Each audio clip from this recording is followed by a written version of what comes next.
حضرت ابو بکر رضی اللہ عنہ کے انتقال کے بعد حضرت عمر فاروق رضی اللہ عنہ مسلمانوں کے دوسرے خلیفہ بنے۔ آپ رضی اللہ عنہ کے 10.5 سالہ دور خلافت میں اسلام خوب پھیلا، بڑی بڑی سلطنتیں فتح ہوئیں، یہاں تک کہ روم اور فارس جیسی طاقتور سلطنتوں پر اسلام کا پرچم لہرانے لگا، اور بڑے مسلمان بڑھتے ہوئے ہندوستان، چین اور یورپ کی سرحدوں تک پہنچے گئے۔ آپ رضی اللہ عنہ کے دور خلافت میں 500 قلعے اور 1036 شہر فتح ہوئے۔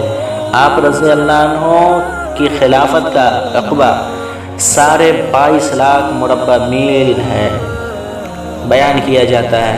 آپ رضی اللہ عنہ کی فراست و دانائی اور عقل و سمجھ اور ملکی انتظام اور فتوحات کو دیکھ کر ایک مشہور مستشرق مسٹر جیون کہتا ہے، اگر فاروق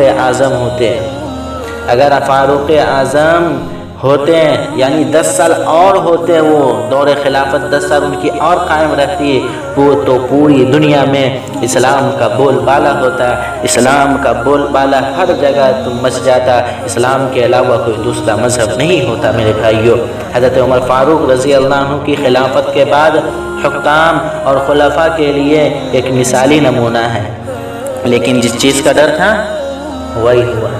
آپ رضی اللہ عنہ فجر کی نماز پڑھا رہے تھے کہ پیچھے سے حملہ کیا، ایک عیسائی شخص جس کا نام فیروز تھا، پیچھے سے حملہ کیا اور آپ رضی اللہ عنہ کو زخمی کر دیا، بہت تو خون بہہ گیا۔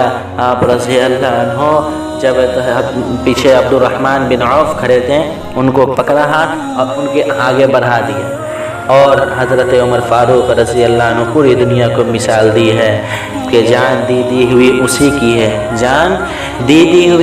کی ہے، حق تو یہ ہے کہ حق ادا نہ ہو سکا۔ میرے بھائیوں، حضرت عمر فاروق رضی اللہ عنہ اپنی جان دینے کو تو آسان کر دیے ہیں، لیکن اسلام میں خرابی آئے اس کو برداشت نہیں کر سکتے، نماز میں خرابی آئے اس کو برداشت نہیں کر سکتے۔ آپ رضی اللہ عنہ جب تو ازالہ ختم ہوا، جب ان کی غشی ختم ہوئی، تب حضرت عمر فاروق رضی اللہ عنہ فرمایا کہ نماز ہو گئی، بولے ہاں ہو گئی۔ تو اس وقت حضرت عمر فاروق رضی اللہ عنہ یہ حدیث بولے۔ میرے بھائیو، کان کھول کر کے سننا، دل کی تختی میں اس کو لکھ لینا کہ حضرت عمر فاروق رضی اللہ عنہ فرمائے، لا حظ فی الاسلام لمن لا صلاۃ لہ، جس شخص نے بھی نماز کی پابندی نہیں کی، نماز کو قائم نہیں کیا، اس کا اسلام میں کوئی حصہ نہیں ہے۔ میرے بھائیو، حضرت عمر فاروق رضی اللہ عنہ 3 دن کے بعد آپ کی شہادت ہو گئی۔ محرم الحرام کی 1 تاریخ کو حضرت صہیب نے آپ کی نماز جنازہ پڑھائی اور روضہ اقدس میں تدفین ہوئے۔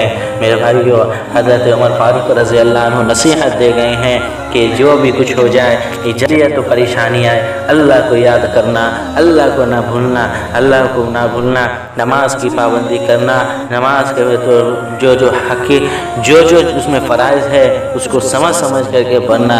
اللہ پاک ہم سب کو عمل کی توفیق عطا فرمائے۔ وآخر دعوانا ان الحمد للہ رب العالمین۔